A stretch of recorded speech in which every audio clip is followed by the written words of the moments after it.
آئے جو مشکل پیش کوئی، آؤ علماء سے پوچھ لیں۔ الحمدللہ رب العالمین والصلاة والسلام علی سید المرسلین، اما بعد فاعوذ باللہ من الشیطان الرجیم، بسم اللہ الرحمن الرحیم۔ الصلاة والسلام علیک یا رسول اللہ، الصلاة والسلام علیک یا حبیب اللہ، الصلاة والسلام علیک یا نبی اللہ، وعلی آلک واصحابک یا نور اللہ۔ پیارے اور محترم اسلامی بھائیوں، دارالفتاح اہل سنت سلسلے میں ایک مرتبہ پھر مرحبا کہتے ہیں۔ الحمدللہ عید الاضحیٰ کا مبارک جو ایام تھے وہ ابھی کچھ ہی دنوں پہلے ختم ہوئے۔ آج عید کے بعد پہلا دن ہے، یعنی چوتھا دن کہہ لیجئے۔ انشاءاللہ عزوجل اب دوبارہ سے دارالفتاح اہل سنت کے سلسلے جو پرانی روٹین ہے اسی کے مطابق انشاءاللہ براہ راست نشر کیے جائیں گے۔ یاد رہے کہ ہمارا یہ سلسلہ ہفتے میں 6 مرتبہ براہ راست نشر کیا جاتا ہے۔ جمعہ اور اتوار کے علاوہ روزانہ اسی وقت یعنی مغرب کی نماز کے بعد کم و بیش 7:30 کے آس پاس، اور بدھ کے دن صبح 8:15 بجے الحمدللہ یہ براہ راست نشر کیا جاتا ہے، اور اس کو روزانہ ہی مختلف موضوعات کے ساتھ لایا جاتا ہے۔ آج بھی انشاءاللہ عزوجل قربانی اگرچہ گزر چکی ہے اور قربانی سے متعلق ہم نے متعدد سلسلے کیے، لیکن کچھ نہ کچھ مسائل ایسے ہیں کہ جو قربانی کے بعد بھی پوچھے جاتے ہیں، درپیش رہتے ہیں۔ انشاءاللہ کچھ سوالات وہ بھی شامل سلسلہ کیے جائیں گے، آپ کی کالز بھی لی جائیں گی۔ آپ کسی بھی حوالے سے شرعی رہنمائی حاصل کرنا چاہیں تو ہمارے دیے گئے نمبرز پر کال کیجئے۔ آپ چاہیں تو SMS بھی کر سکتے ہیں اور واٹس ایپ کے ذریعے بھی سوالات پوچھ سکتے ہیں، ویڈیو سوالات بھی ارسال کریں، انشاءاللہ ممکن ہوا تو آپ کا سوال سلسلے میں شامل کر لیا جائے گا۔ درود پاک کی فضیلت سنتے ہیں۔ امیر اہل سنت دامت برکاتہم العالیہ اپنے رسالے ضیاء درود و سلام کے صفحہ نمبر 9 پر حدیث پاک نقل فرماتے ہیں، نبی کریم صلی اللہ تعالی علیہ وآلہ وسلم نے ارشاد فرمایا، مجھ پر درود شریف پڑھ کر اپنی مجالس کو آراستہ کرو کہ تمہارا درود پاک پڑھنا بروز قیامت تمہارے لیے نور ہوگا۔ صلو علی الحبیب صلی اللہ تعالی علی محمد صلی اللہ تعالی علیہ وآلہ وسلم۔ قربانی گزر چکی عید الاضحیٰ کا موقع تھا۔ قربانی کے حوالے سے یہ مسائل ہم نے پہلے بھی بیان کیے، لیکن ہو سکتا ہے کہ انہیں نہ سنے ہوں، لوگ پوچھتے بھی ہیں، تو آپ اگر رہنمائی فرما دیں گے تو انشاءاللہ ان کو آسانی ہوگی۔ کہ کوئی شخص ایسا تھا کہ جس پر قربانی واجب تھی لیکن وہ کسی وجہ سے نہیں کر سکا، یا تو وہ جانور ہی نہیں خرید سکا، یا جانور تو خریدا تھا لیکن وہ ذبح نہیں کر سکا، کوئی بھی مسئلہ ہو گیا، کسی بھی وجہ سے بیمار ہو گیا، ہاسپٹل چلا گیا، اس کو موقع ہی نہ ملا کہ پیچھے وہ ذبح کرتا یا کرواتا، یا کوئی اور ایمرجنسی ہو گئی۔ اب کیا حکم ہے دونوں صورتوں میں کہ ایک وہ شخص ہے کہ جس نے جانور ہی نہیں خریدا تھا اور قربانی واجب تھی، اور ایک وہ شخص ہے کہ جس نے جانور خریدا تھا لیکن قربانی نہیں کر سکا۔ الحمدللہ رب العالمین والصلاة والسلام علی سید الانبیاء والمرسلین، اما بعد فاعوذ باللہ من الشیطان الرجیم، بسم اللہ الرحمن الرحیم۔ دیکھیں قربانی کا جو وجوب تھا اس کے مخصوص ایام ہوتے ہیں، ان ایام کے اندر ہی قربانی کی جا سکتی۔ ٹھیک ہے۔ اب ان ایام میں کوئی شخص قربانی نہ کر سکا، یعنی 10 ذوالحجۃ الحرام کی طلوع فجر سے لے کر صبح صادق سے لے کر اور 12ویں کی مغرب تک یہ ٹائم تھا، اس میں اگر وہ قربانی نہ کر سکا۔ اب قربانی نہ کرنے کی 2 صورتیں آپ نے بیان کی۔ ایک صورت تو یہ بیان کی کہ اس نے جانور ہی نہ خریدا، اب کوئی بھی وجہ ہو گئی، کسی کو وکیل بنایا تھا تم خرید کے کر دینا، اس نے نہ کیا، یا کسی بھی وجہ سے وہ جانور ہی نہ خرید سکا، قربانی واجب بھی تھی اور اب ایام قربانی گزر گئے، اس شخص پر اب یہ لازم ہے، اب یہ ایسا نہیں کر سکتا کہ جانور خریدے اور جانور خرید کر اس کی قربانی کرے۔ اب اس پر یہ لازم ہے، واجب ہے کہ یہ ایک چھوٹے جانور کی یعنی بکرے یا بکری کی جو اوسط قیمت ہے وہ صدقہ کر دے. ٹھیک ہے. اوسط قربانی نہیں کی اگر جانور قربانی نہیں کی اگر جان بوجھ کر ایسا ہوا تو ظاہر ہے گناہ ہوا, اس سے توبہ کرنا بھی لازم ہے.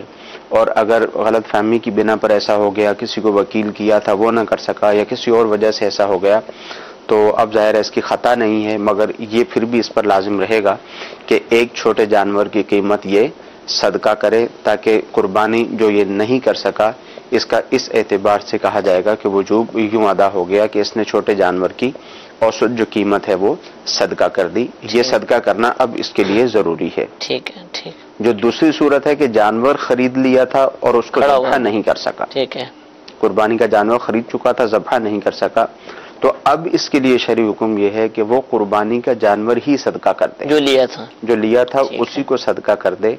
ہاں اگر ایسا ہوا کہ وقت گزر گیا تھا, وقت گزرنے کے بعد اس کو ذبح کر دیا قربانی کے جانور کو, تو اب حکم شرعی یہ ہوگا کہ اس کا جتنا بھی گوشت ہے سارے کا سارا صدقہ کر دیا جائے. یہاں پہ صدقہ کرنے کے بارے میں بتایا گیا کہ صدقہ کرنا ہے تو صدقہ اس کو کریں گے جو شخص شرعی فقیر ہے, یعنی زکوٰۃ کا مستحق ہے. ٹھیک ہے. مدارس میں دے سکتے ہیں صدقہ, عام طور پر صدقے کے جانور تو مدارس میں عموماً دیے جاتے ہیں, تو کیا یہ قربانی کا جانور بھی صدقہ کرنا ہے تو مدرسے میں دے آئیں یا اس کا کوئی اور طریقہ؟ دیکھیں, صدقہ عمومی طور پہ ہمارے ہاں دو طرح کا ہوتا ہے. ایک تو ویسے ہی کوئی شخص چاہتا ہے کہ میں اپنے گھر والوں کو صدقہ دے دوں اور وہ جانور کسی مدرسے وغیرہ میں دے دیتا ہے یا کسی بھی غریب کو دے دیتا ہے, یہ کہلاتا ہے نفلی صدقہ. ٹھیک ہے. اس میں کوئی مسئلہ نہیں ہے, آپ گئے کسی بھی جامعہ میں کسی بھی جگہ پر جا کر آپ نے وہ جانور دے دیا, کوئی حرج نہیں ہے, دے سکتے ہیں اور کچھ کہنے کی بھی حاجت نہیں ہوتی. مگر بعض صدقے ایسے ہوتے ہیں جو واجب ہوتے ہیں. صحیح. اب جب واجب صدقہ ہوگا تو جب آپ کسی ایسی جگہ پر دیں گے تو آپ کو بتانا ہوگا کہ یہ صدقہ واجبہ ہے. ٹھیک ہے. کیونکہ جب صدقہ واجبہ ہوگا تو وہ شرعی فقیر کو دینا لازم ہوگا. صحیح. تو پھر ایسی ہی جگہ پر لے کر جائے جہاں اس کو معلوم ہے کہ شرعی مسئلے پر عمل کیا جائے گا. صحیح. اور پھر ان کو بتا بھی دے, یہ اس کی ذمہ داری ہے کہ ان کو بتا دے کہ یہ صدقہ واجبہ ہے, تاکہ اس کو اسی مد میں خرچ کیا جائے, یعنی شرعی فقیر کو دیا جائے. یہ صرف اس کے بارے میں ہی نہیں ہے, اس کے علاوہ جو ہمارے عمومی طور پر لوگوں کو دیکھا گیا ہے کہ وہ جاتے ہیں رقم مدرسے میں دے کے آ جاتے ہیں. وہ رقم ہوتی ہے زکوٰۃ کی, بیان نہیں کرتے, بتاتے نہیں ہیں. اسی طرح مسجد کے چندے میں ڈال دیتے ہیں, وہ زکوٰۃ کی رقم ہوتی ہے, کسی کو بتاتے نہیں ہیں. تو یہ طریقہ کار درست نہیں ہے. تو یہ اس کی اپنی ہی خطا ہوگی کہ ایسا کرے گا تو اس کی زکوٰۃ ادا نہیں ہوگی. جیسے الحمدللہ دعوت اسلامی کے تحت جہاں جہاں اس طرح کا نظام ہے کہ جہاں باکس لگے ہوئے ہیں وہاں وضاحت ہوتی ہے کہ اگر آپ کو نفلی صدقہ ڈالنا ہے تو آپ اس جگہ پہ ڈالیں, اور اگر آپ کو زکوٰۃ دینی ہے اور یا صدقات واجبہ میں سے کوئی ہے تو آپ اس جگہ پر ڈالیں, یا اس میں لفافے میں ڈال کے اس کے اوپر لکھ دیں, تاکہ آپ جو صدقہ دے رہے ہیں جو آپ پہ واجب تھا, جو شرعی فقیر تک پہنچانا لازم تھا, وہ ٹھیک طرح سے ادا ہو سکے. اگر آپ خطا کریں گے, آپ ویسے ہی ڈال کر آ گئے, وہ صدقہ آپ کا واجبہ تھا, صدقہ فطر تھا, یا زکوٰۃ آپ نے دینی تھی, یہ کسی اور طرح کا صدقہ واجبہ تھا, اگر آپ نے ویسے ہی ڈال دیا, سامنے والا تو استعمال کر لے گا جہاں تک پہنچا ہے, مگر یہ ہے کہ آپ نے یہ غلطی کی تو آپ کی زکوٰۃ وغیرہ ادا نہیں ہوگی. اس لیے جب یہ جانور وغیرہ دے کر جائیں تو اس میں بھی یہی صورت اختیار کریں, یا قربانی کے جو بکرے کی یا بکری کی جو قیمت دے کر جائیں اس میں بھی یہی صورت اختیار کریں کہ جہاں بھی دیں ان کو بتا دیں کہ میری یہ صدقہ واجبہ ہے, تاکہ اس کو اس کے محل میں استعمال کیا جا سکے. جب آپ نے جواب میں الفاظ تو ارشاد فرما دیے تھے, لیکن وضاحت کے لیے دوبارہ پوچھ رہا ہوں کہ بعض لوگ اجتماعی قربانیوں میں حصہ ملاتے ہیں. اچھا, بیرون ملک سے بھی آتی ہیں پاکستان کے اندر, اور اندرون ملک بھی اسی شہر کے لوگ یا کسی اور شہر میں حصہ ملا لیتے ہیں, یا گھر کے چند افراد یا محلے کے چند افراد اجتماعی قربانی کرتے ہیں. اچھا, قربانی میں حصہ ملایا, اور اچھا یوں بھی ہوتا ہے کہ بعض لوگ گوشت وغیرہ نہیں لیتے, حصہ ملا دیتے ہیں, پیسے دے دیتے ہیں, کہتے ہیں کر دیجیے گا, اور اس کے بعد پھر معلومات نہیں لیتے. لیکن اگر بعد میں پتہ چلا اور اجتماعی قربانی والے بھی خوف خدا رکھنے والے تھے, انہوں نے بتا دیا کہ بھی آپ کی قربانی نہیں ہو سکی, کوئی بھی وجہ بن گئی, ہم نہیں کر پائے, جانور ہلاک ہو گیا تھا, یا کوئی اور مسائل آ گئے تھے, یا کوئی اور وجہ تھی کہ آپ کی قربانی نہیں ہو سکی, تو کیا ایسا شخص بھی اسی حکم میں آئے گا جو آپ نے کہا کہ بکری صدقہ کرے گا, یا یہ بری ذمہ اس نے تو لوگوں کو وکیل بنا دیا تھا؟ جی بالکل ایسا ہی ہے, کیونکہ بے شک آپ نے کسی کو وکیل بنا دیا تھا. جب آپ نے وکیل بنا دیا ہے, جو اس نے آپ کو ٹائم دیا ہے, جی جی, چاہے آپ نے اجتماعی قربانی میں حصہ ڈالا تھا یا آپ نے کسی کو ایسے ہی کہا تھا کہ میری طرف سے بکرا یا بکری لے کر ذبح کر دیجیے گا، قربانی کر دیجیے گا، جو اس نے آپ کو ٹائم دیا ہے یا جو اجتماعی قربانی والوں نے آپ کو ٹائم دیا ہے، آپ بعد میں ان سے معلوم کر لیں پوچھیں کہ بھائی اس نام کی قربانی تھی، وہ قربانی ہو گئی ہے یا نہیں ہو گئی. ٹھیک ہے. اگرچہ گوشت نہیں لینا تھا، آپ کا ارادہ یہ تھا کہ سارے کا سارا گوشت غربا میں، فقراء میں، مستحق لوگوں میں تقسیم کر دیا جائے، صحیح. اس کے باوجود آپ معلوم کریں کہ کیا میری قربانی ہو گئی ہے. کیونکہ یہ آپ نے ٹھیک فرمایا کہ ایسا ہوتا ہے کہ جہاں پر اجتماعی قربانیاں ہوتی ہیں، ایک ایک جگہ پر کہیں پر 50، کہیں پر 100، کہیں پر 150، کہیں پر 200 جانور ایک ایک جگہ پر موجود ہوتے ہیں. جی جی. بعض اوقات غلطی ہو جاتی ہے، نام لکھنے میں غلطی ہو جاتی ہے، بعض اوقات پوری کی پوری گائے مس ہو جاتی ہے. پوری کی پوری گائے مس ہوئی تو اس کا مطلب ہے 7 حصے اس میں سے مائنس ہو گئے. تو جس کا جانور تھا اس پر یہ لازم ہے کہ وہ بعد میں اچھی طرح سے اپنی معلومات لے لے، جو اس کو ٹائم دیا گیا تھا اس وقت پوچھ لے، اگر نہیں ہوئی تو بعد میں پھر پوچھ لے کہ بھائی میری قربانی ہوئی تھی یا نہیں ہوئی تھی.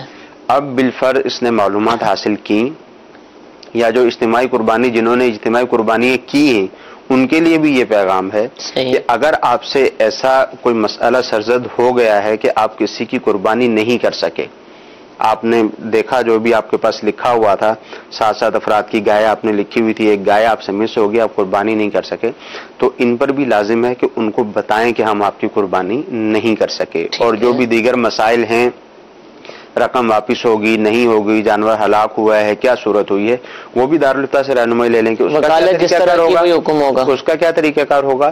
اور اس کے ساتھ ساتھ ان کو بتا بھی دیں کہ آپ کی قربانی نہیں ہوئی. اور شرعی حکم اس کے لیے بھی یہی ہے، یہ بکری کہ جب قربانی نہ ہو سکی تو اب اس پر بھی یہی لازم ہے کہ یہ بکرے یا بکری کی قیمت جو ہے وہ صدقہ کرے گا. اچھا، جس نے بڑے جانور میں حصہ ملا ہے وہ بھی بکرا بکری ہی کی قیمت یا وہ حصے کے مطابق کرے گا؟ دونوں کے لیے حکم شرعی یہی ہے. اچھا. کہ جس کی قربانی نہ ہو سکی، چاہے اس نے حصہ ملایا تھا، چاہے کوئی بھی صورت اس نے اختیار کی تھی، قربانی اس کی نہ ہو سکی، وہ جو 3 ایام تھے اس وقت تک جانور ذبح نہ ہو سکا، تو اس صورت میں حکم شرعی یہی ہے کہ یہ ایک جانور کی قیمت صدقہ کرے گا. ہاں، جس کا جانور موجود ہے وہ جانور ہی دے دے گا، وہ جانور ہی صدقہ کرے گا. اچھا، اگلے سال اگر کوئی کہے میں اگلے سال ہی کر لوں گا، صدقہ کیا کرتے ہیں اگلے سال عید کے دنوں میں دوبارہ کر لیں گے، 2 جانور کر لیں گے، تو یہ ٹھیک نہیں ہے؟ نہیں، قربانی کے جو ایام ہیں، ہر سال کی جو قربانی کسی بھی شخص پر واجب ہوتی ہے وہ انہی 3 ایام میں ہی کر سکتا ہے. ٹھیک ہے. یعنی کسی پر اس سال قربانی واجب ہوئی ہے تو وہ انہی 3 ایام میں کر سکتا ہے. ٹھیک ہے. اگلی دفعہ جب قربانی کے ایام آئیں گے ان میں اس قربانی کی قضا نہیں کر سکتا. اب اس کے لیے شرعی حکم صدقہ کرنے کا ہی ہے. یہ ایسا نہیں کر سکتا کہ جیسے بعض اوقات لوگ ایسا بھی سوچتے ہیں کہ ٹھیک ہے یہ جانور موجود تھا ہمارے پاس، جانور ذبح نہیں کر سکے، تو اب اس جانور کو رکھ لیا، چلیں اگلے سال اس کی قربانی کر لیں گے، اس کی قضا بھی ہو جائے گی اور ایک نیا جانور لے کے دوسری قربانی بھی کر لیں گے. تو ایسا کرنے کی شرعی طور پر اجازت نہیں ہے. جانور موجود تھا تو اس کو صدقہ کرنا ہوگا، جانور موجود نہیں تھا تو اب بھی یہ نہیں کر سکتے کہ چلیں ٹھیک ہے صدقہ کیا کرنی ہے رقم، اگلا سال جب آئے گا ابھی رقم جو صدقہ کرنی ہے وہ 12-15 ہزار روپے ہوگی، اگلا سال آئے گا تو ہم 50 ہزار روپے کا جانور لے کے ذبح کر دیں گے. تو یوں نہیں ہو سکے گا. ٹھیک ہے. اگلے سال اگر قربانی واجب ہوگی تو وہ اس سال کی ہوگی، اس کی ادائیگی ہوگی. قربانی کی یوں قضا نہیں ہو سکتی. لازم یہی ہے کہ جانور موجود ہے تو جانور صدقہ کر دیا جائے، اور اگر جانور موجود نہیں ہے تو ایسی صورت میں رقم صدقہ کرنا ہوگی. ٹھیک ہے. ایک میسیج اسی حوالے سے لگ رہا ہے کہ حافظ دانش سے پوچھ رہے ہیں کہ کیا یہ صدقہ کرنا ہے اپنے بہن بھائی کو بھی کر سکتے ہیں؟ دیکھیں، یہ صدقہ واجبہ ہے. ٹھیک ہے.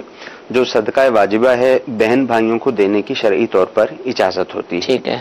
جو صدقہ واجبہ ہے، جیسے مثال کے طور پر یہ بہن بھائی ہیں، مگر اس میں یہ خیال رکھنا ہوگا کہ کہیں سادات کرام سے نہ ہوں، کیونکہ جو بھی صدقہ واجبہ ہے وہ سادات کرام کو دینے کی اجازت نہیں ہے.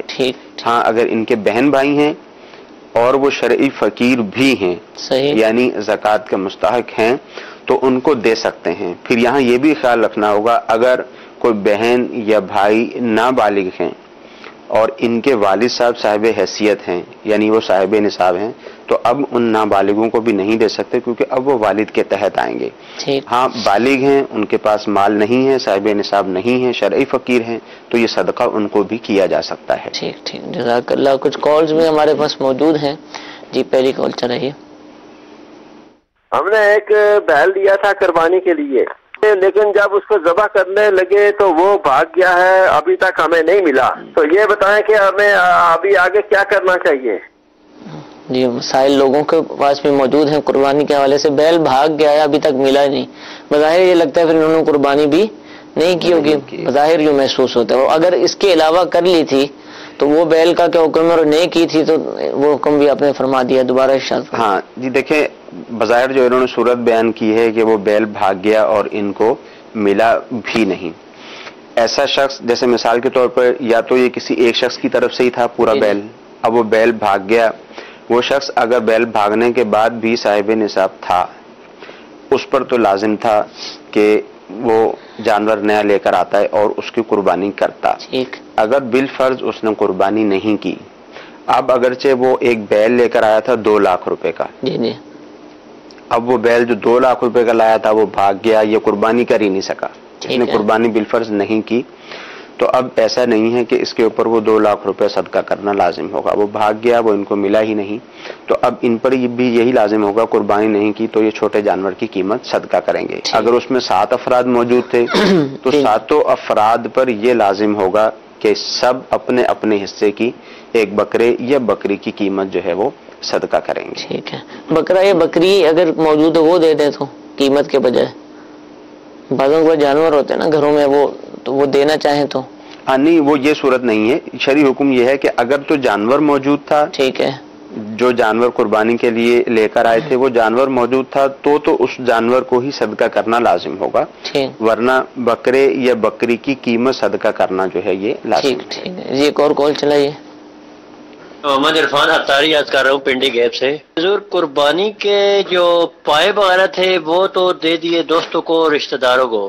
اس میں جو گوشت کا جو وہ کیا کہتے ہیں اس کا جانور کا کلیجی تھی نا، وہ انہوں نے نکال لی سائڈ میں، اور باقی گوشت جو ہے نا جی باقی اس کے مطلب حصے کر کے اور بانٹ دیا.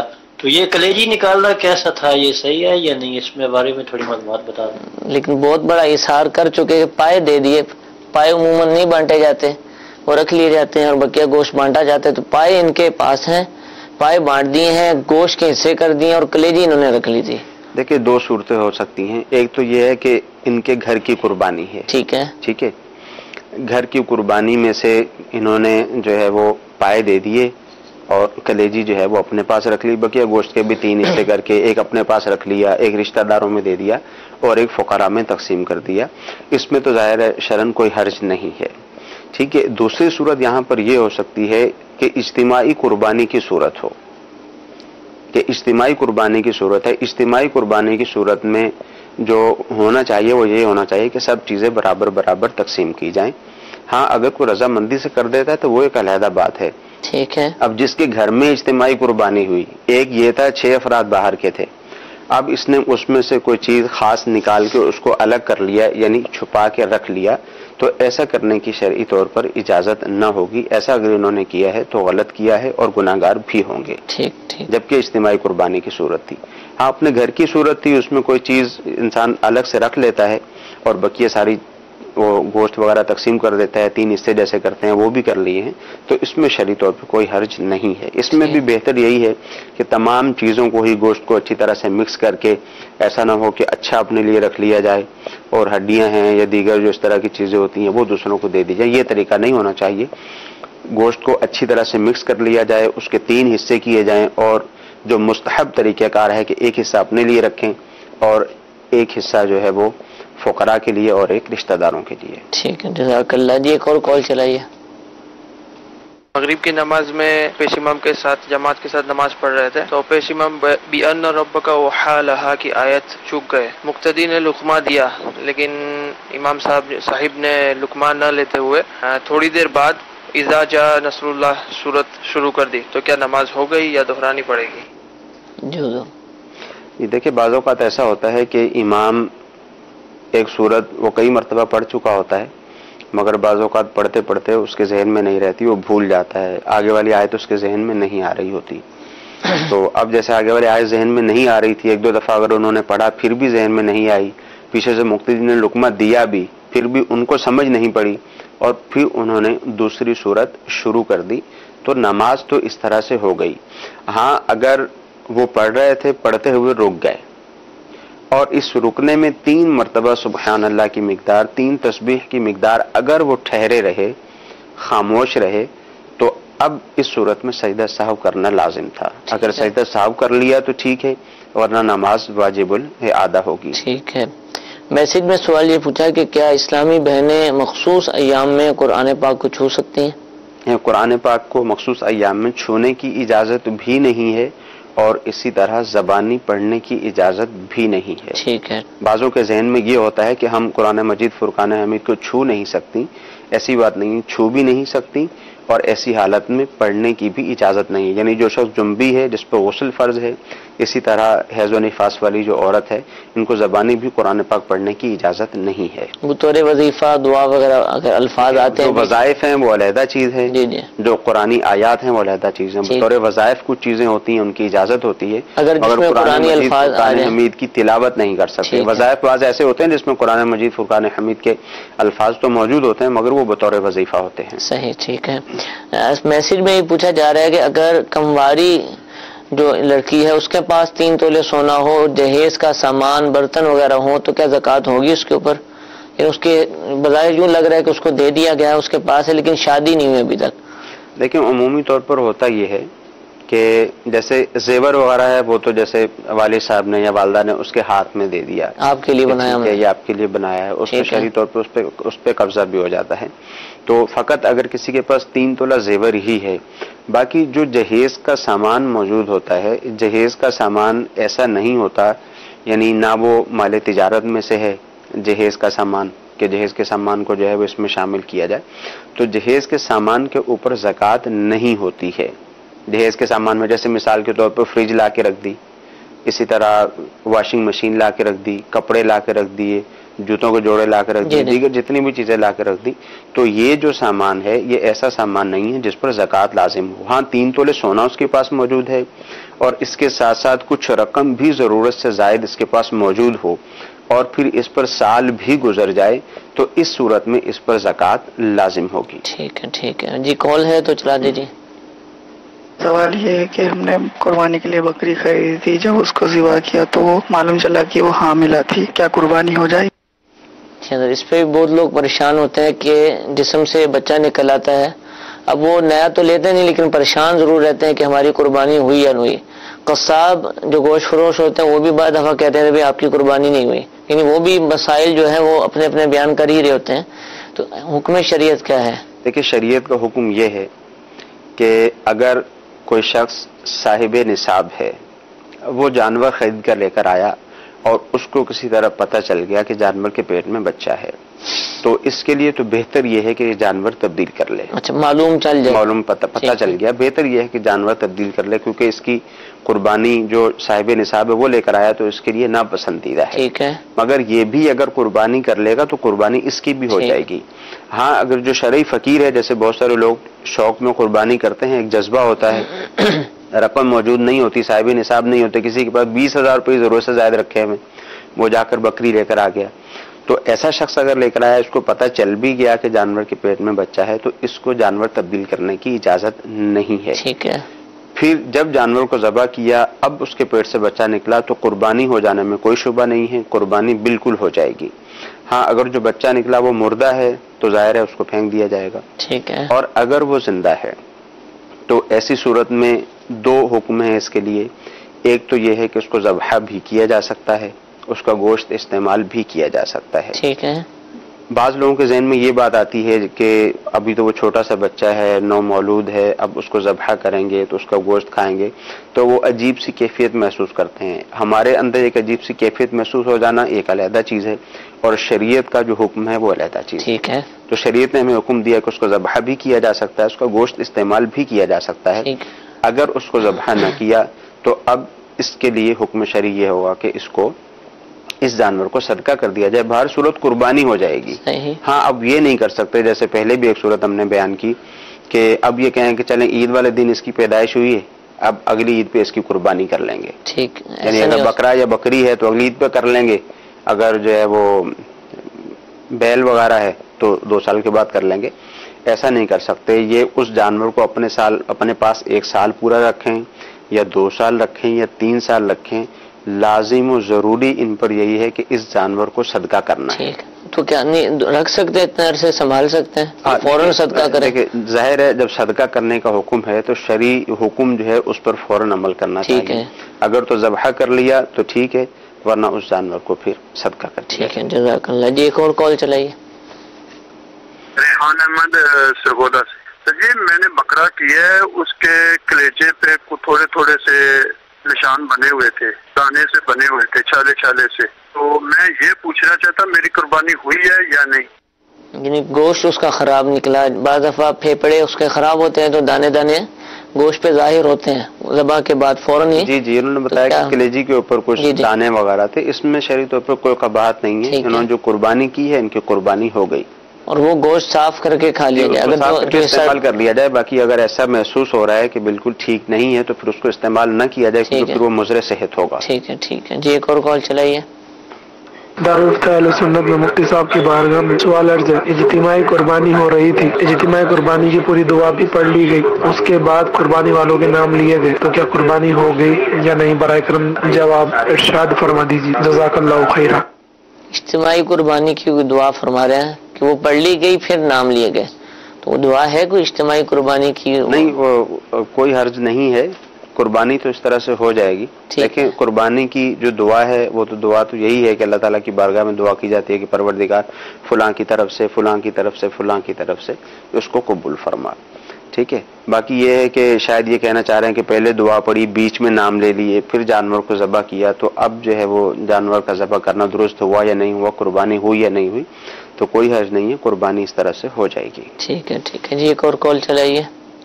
کھڑے ہو کر نماز نہیں پڑھتے، جب کھڑے ہو کر نماز پڑھنے لگتے ہیں مجھے چکر آنے لگتے ہیں، تو ایسے میں کیا مسجد میں درمیان والے صف میں بیٹھ کر درمیان میں نماز پڑھ سکتا ہوں؟ جی بیٹھ کر نماز پڑھنی اور درمیان میں کھڑے ہو کر چکر آتے ہیں؟ ہاں دیکھیے، اصل میں یہ دیکھنا ہوگا کہ جو بیماری ہے اس کی کیفیت کیا ہے۔ اگر تو ایسی کیفیت ہے کہ یہ بالکل کھڑے ہو ہی نہیں سکتے، بعض جیسے اب انہوں نے کہا کہ میں کھڑا نہیں ہو سکتا، چکر آتے ہیں، تو ظاہر ہے پھر انہوں نے کہا کہ یہ بیٹھ کر نماز پڑھیں گے اور زمین پر سجدہ کر کے نماز کی ادائیگی کریں گے، حکم شرعی بھی یہی ہے۔ مگر یہ دیکھ لیں کہ کیا یہ کچھ دیر کے لیے بھی کھڑے نہیں ہو سکتے، ٹھیک ہے، کیونکہ دیگر جو کام ہوتے ہیں چل کر آتے ہیں، اور دیگر اور بھی کام جو ہے وہ چلتے پھرتے کر رہے ہوتے ہیں، تو اب نماز میں شیطان وسوسہ ڈال دیتا ہے کہ نہیں آپ کھڑے نہیں ہو سکتے، حالانکہ نماز میں جو کھڑا ہونا ہے وہ انتہائی مختصر ہوتا ہے۔ ٹھیک ہے، پھر بھی حکم شرعی یہی ہے کہ ٹھیک ہے یہ کھڑے ہو کر نماز کی ادائیگی شروع کریں، نماز شروع کریں، جتنی دیر یہ کھڑے ہو سکتے ہیں کھڑے رہیں، اتنی دیر یہ کھڑے رہیں، اور پھر یہ بیٹھ جائیں۔ اب رہا دوسرا سوال ان کا کہ کیا صف کے درمیان میں یہ کھڑے ہو سکتے ہیں؟ بالکل صف کے درمیان میں بیٹھ کر نماز کی ادائیگی کر سکتے ہیں، جس طرح دوسرے نمازی ہیں اسی طرح یہ بھی نمازی ہیں۔ جو نمازی ہے اس کو رخصت ہے، جب وہ کھڑا نہیں ہو سکتا تو اس کو رخصت ہے کہ وہ بیٹھ کر زمین پر سجدہ کر کے نماز کی ادائیگی کر سکتا ہے، تو یہ بھی نمازی ہی ہیں، تو بیچ میں صف پہ کھڑے ہو کر نماز کی ادائیگی کر سکتا ہے۔ اصل میں آج کل تو جو بیٹھ کر پڑھتا ہے نا وہ کرسی ہی پر پڑھتا ہے، اور کرسی بیچ میں آتی ہے نا تو پھر دیگر نمازی اعتراض کرتے ہیں، بالخصوص وہ نمازی جو مسجد میں 5 وقت کی نماز پڑھتے ہیں، وہ زیادہ کہتے ہیں کہ ڈسٹربنس ہو رہی ہے اور یہ وہ، تو کیا بہتر نہیں ہے کہ اس کو کہا جائے کہ کونے پہ کھڑو جو بھی آپ، جبکہ نمازی بھی موجود ہیں صف کے اختتام تک؟ دیکھیے جو شخص جو انہوں نے سوال کیا ہے، جی انہوں نے یہ کہا ہے کہ کھڑے ہونے میں چکر آتے ہیں، ان کو تو کرسی پہ بیٹھنے کی اجازت ہی ان کو اجازت ہی نہیں، یعنی جو شخص کھڑا ہونے میں اس کو دشواری ہے مگر وہ زمین پر سجدہ کرنے کی صلاحیت رکھتا ہے، زمین پر سجدہ کر سکتا ہے، اس پہ لازم ہے کہ وہ بیٹھ کر نماز کی ادائیگی کرے زمین پر، اور زمین پر سجدہ کرے، اس کے لیے تو یہ حکم ہے۔ پھر دوسرا ایک کوئی ایسا شخص ہے مثال کے طور پر کھڑا ہونے کی اس کو طاقت ہے مگر وہ زمین پر سجدہ نہیں کر سکتا، اور زمین پر سجدہ کرتا ہے تو اس کی کمر میں تکلیف ہے، زمین پر سجدہ نہیں کر سکتا، ایسے شخص کو اجازت ہوتی ہے چاہے وہ زمین پر بیٹھ کر اشارے سے نماز پڑھ لے، چاہے کرسی پر بیٹھ کر اشارے سے نماز کی ادائیگی کر لے۔ اب جہاں تک کرسیوں کا تعلق ہے، جیسے ہمارے ہاں عمومی طور پر کرسیاں جو ہے وہ ایک سائڈ پر ہی موجود ہوتی ہیں، مگر یہ بات ذہن میں رہے کہ مثال کے طور پر 10 افراد موجود ہیں، جماعت شروع ہو گئی، 10 افراد کی موجودگی میں جماعت شروع ہو گئی، اب صف کے دونوں طرف جگہ موجود ہے، جہاں پر یہ موجود ہے یہاں جگہ موجود ہے، پھر یہ کونے میں بیٹھا ہوا ہے، اب اس پہ لازم و ضروری ہے کہ یہ آ کر ساتھ کھڑا ہو نمازیوں کے، اپنی کرسی وہاں رکھے اور وہاں بیٹھ کر یہ نماز کی ادائیگی کرے. اس پہ واجب ہے، اگر یہ ایسا نہیں کرے گا تو گناہ گار ہوگا، اور اگر نمازی اس کو ایسا کرنے سے منع کریں گے تو وہ گناہ گار ہوں گے. ہاں نمازی موجود ہیں، کرسیاں ہمارے یہاں عمومی طور پہ آپ نے دیکھا ہوگا ہوتی سائڈ پر ہی ہیں. اب جب نماز شروع ہوئی اسی وقت نمازی موجود ہیں کہ دونوں کونوں تک نمازی پہنچ گئے، جہاں وہ بیٹھا وہاں تک نمازی پہنچ گئے، ٹھیک ہے وہ وہیں پہ بیٹھا رہے.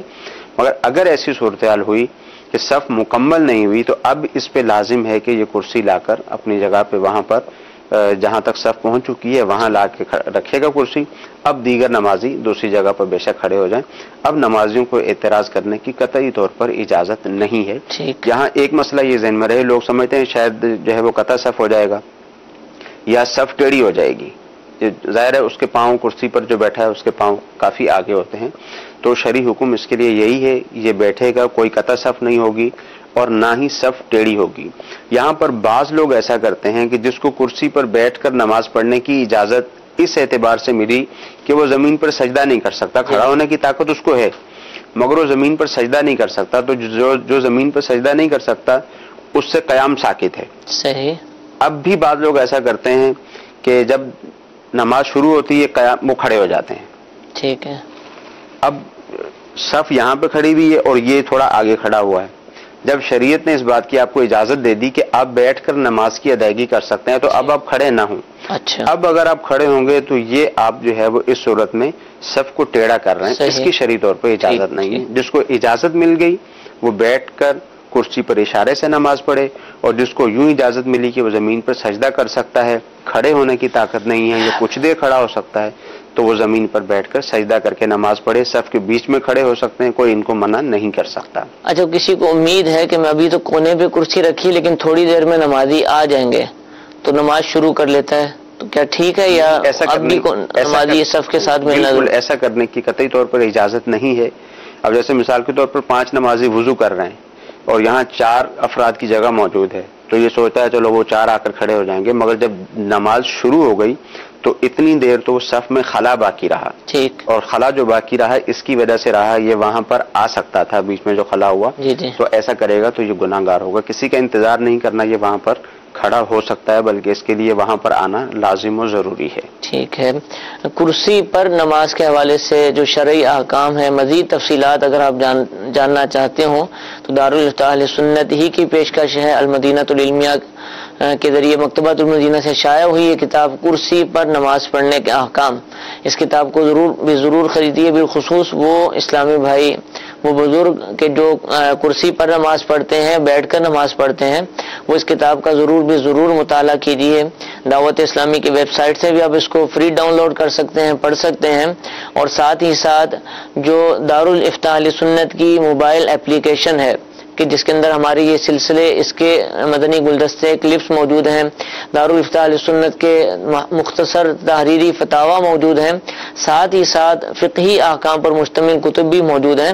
وہاں بھی جو بک لائبریری ہے وہاں سے بھی آپ اس کتاب کو حاصل کر سکتے ہیں. کرسی پر نماز پڑھنے کے احکام انشاءاللہ مزید تفصیلات حاصل ہوں گی. ایک نماز سے متعلق سوال میسج میں موجود ہے کہ اگر کسی نے التحیات پر ہی سلام پھیر دیا، درود پاک وغیرہ نہیں پڑھا، تو کیا حکم شریعت ہے؟ دیکھیے اس کی نماز تو ہو جائے گی. ٹھیک ہے. جو درود ہے وہ پڑھنا جو ہے وہ سنت موقدہ ہے، پھر اس کے بعد دعا پڑھی جاتی ہے وہ بھی سنت ہے. ٹھیک ہے. اگر اس نے یہیں پر سلام پھیر دیا تو سجدہ صاحب بھی لازم نہیں ہوگا، نماز ہو جائے گی، مگر ایسا نہ کرنا چاہیے. ٹھیک. ایک سوال بڑا ضروری اور اہم سوال پوچھا کہ قربانی کے جانور کی رسی جو ہم کر چکے قربان، اس کو کیا بعد میں دوسرے جانور کو ڈال سکتے ہیں؟ جیسے کہ جانور رکھے ہوتے ہیں لوگوں نے گھروں میں، اسی طرح ضمن میں پوچھ رہا ہوں کہ اس کے جو سجاوٹ کا سامان اترا ہے اس کا کیا حکم شریعت ہے؟ دیکھیں قربانی کے جانور کا جو بھی سامان ہے، یعنی جب قربانی کا جانور آپ نے خریدا اس وقت جو موجود تھا، پھر مزید دیگر جو ہے وہ اس کو تزئین و آرائش کے لیے اس کے اوپر جو ہے وہ لگاتے ہیں، بڑے اچھے جو ہے وہ گانیاں وغیرہ پہنائی ہوئی ہوتی ہیں، ان سب چیزوں کے لیے شرعی حکم یہی ہے کہ ان کو صدقہ کر دیا جائے. ٹھیک ہے.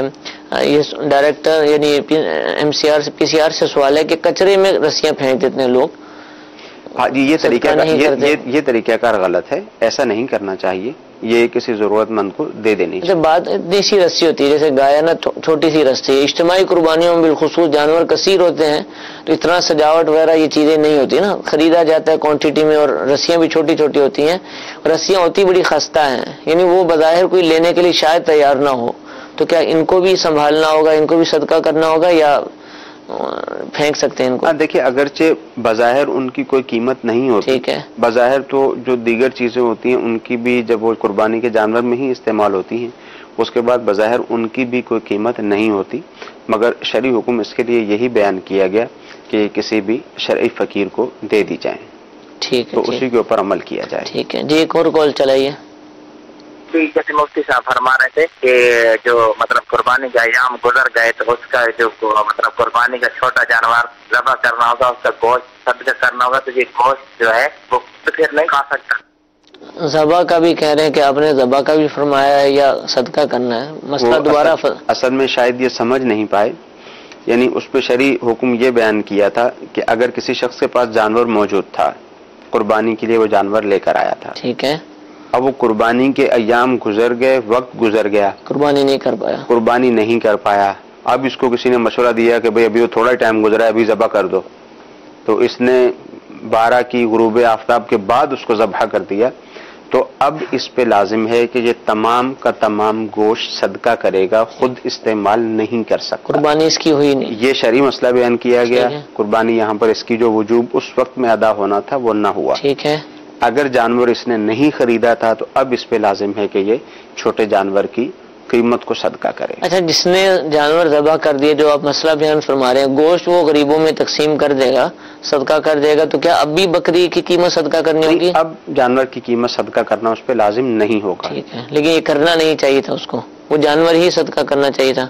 جی، دونوں صورتوں میں اگر اس نے وہ جانور ہی صدقہ کرنا تھا، وہ زندہ جانور ہی اس کو صدقہ کرنا تھا، اب اگر اس نے اس کو ذبح کر بھی دیا تو اب بھی اس پہ کوئی الزام نہیں ہے، ٹھیک ہے، اب بھی اس پہ یہ لازم ہے کہ وہ سارے کا سارا جانور صدقہ کر دے۔ ہاں، اگر اس نے اس میں سے کچھ استعمال کر لیا تو یہ استعمال کرنے کی اس کو اجازت نہ تھی، جتنا استعمال کیا ہے باقی سارے کا سارا گوشت جو ہے وہ صدقہ کر دے، اور جتنا استعمال کر چکا ہے اس کی قیمت کو صدقہ کرے۔ ٹھیک ہے، جزاک اللہ۔ میٹھے میٹھے اسلام بھائیو، عید قربان کے بعد بھی الحمدللہ آج ہم نے قربانی ہی سے متعلق اکثر مسائل سنے، لیکن یہ ایسے مسائل تھے کہ ہو سکتا ہے کہ کئی مسلمان ان مسائل کے حوالے سے مبتلا ہوں، ان کو ان کی حاجت ہو، تو الحمدللہ آج کے سلسلے میں ان کو بیان کیا گیا۔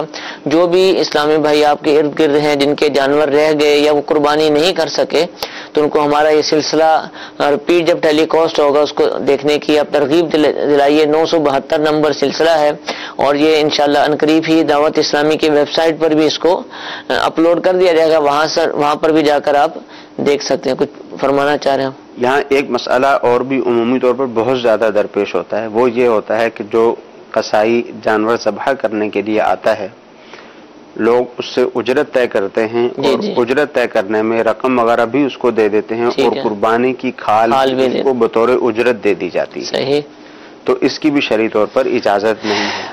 قربانی کی کھال اگر جس نے قربانی کی ہے وہ خود استعمال کرنا چاہتا ہے تو وہ یوں استعمال کر سکتا ہے کہ قربانی کی کھال ہی کی کوئی چیز بنا کر اپنے پاس رکھ لے، یعنی وہ قربانی کی کھال باقی رہے، یعنی جیسے عمومی طور پر بیٹھنے کے لیے استعمال ہوتی ہے یا کوئی دوسری چیز بن جاتی ہے، ڈول وغیرہ بن جاتے ہیں، پہلے بنتے تھے، اب گھر میں اس طرح کا کون استعمال کرے گا؟ نماز زیادہ بناتا ہے کوئی نہ کوئی۔ باقی یہ ہے کہ اس کو اپنے پاس اگر رکھنا چاہتے ہیں، استعمال کرنا چاہتے ہیں، تو وہ باقی ہو اس سے کوئی چیز بنا لی جائے، اب اس کو اپنے پاس رکھ سکتے ہیں، اپنے استعمال میں لانے کی یہ ایک صورت ہے۔ ٹھیک ہے۔ اب اگر کسی شخص نے قربانی کی کھال اجرت پر دی تو یہ اپنے استعمال میں لے کر آیا، مگر طریقہ کار وہ استعمال نہیں کیا جو شریعت نے اس کو بیان کیا تھا۔ اب اس نے اس کو اجرت پر دے دی کھال، اس پر لازم ہے کہ کھال کی جتنی قیمت بنتی ہے اب یہ صدقہ کرے۔ ٹھیک، جزاک اللہ۔ انشاءاللہ کل بدھ ہے، اور بدھ کے دن 2 دفعہ دارالافتاء اہل سنت کا سلسلہ براہ راست نشر کیا جاتا ہے۔ صبح 8:15 بجے انشاءاللہ پہلا سلسلہ براہ نشر کیا جائے گا، اور کل شام میں بھی اسی وقت انشاءاللہ یہ سلسلہ آپ دیکھ سکیں گے۔ اللہ تعالیٰ ہم سب کو عمل کرنے کی توفیق عطا فرمائے، آمین بجاہ النبی الامین۔ صلو علی الحبیب صلی اللہ تعالی علی محمد صلی اللہ علیہ وسلم۔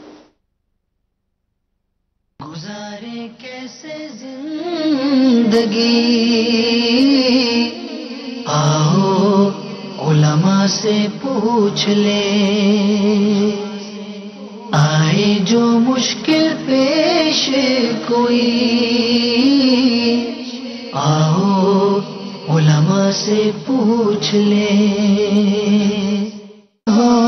مدنی رات 8:30